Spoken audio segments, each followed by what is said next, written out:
Вот сейчас мы видим, что государственные механизмы защиты существенно ослаблены. Статьи о пропаганде ненависти по этническому, религиозному принципу Уголовного кодекса не работают. Нет такого. Мы не видим, чтобы возбуждались дела по этому. А раньше они возбуждались.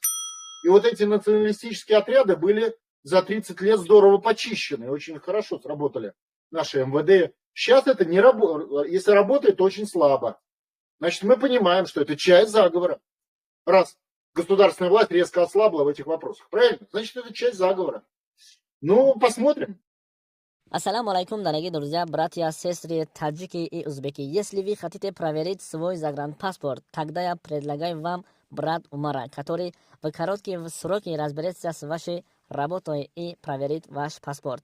Напишите на этот номер, который в экране, с WhatsApp по доступной сцене, который поможет вам.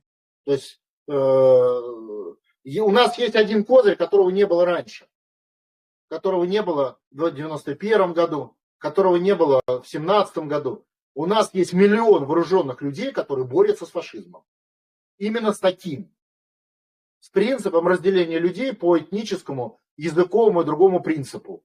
Которые довели до того, что устроили в Киеве и в целом по Украине резню и уничтожение всех людей, неправильно говорящих, неправильно выглядящих, не исповедующих не ту веру православную, но не ту, понимаете, да? Вот что такое фашизм. И эти вооруженные люди на фронте, без всяких политработников, знают, с кем они имеют дело.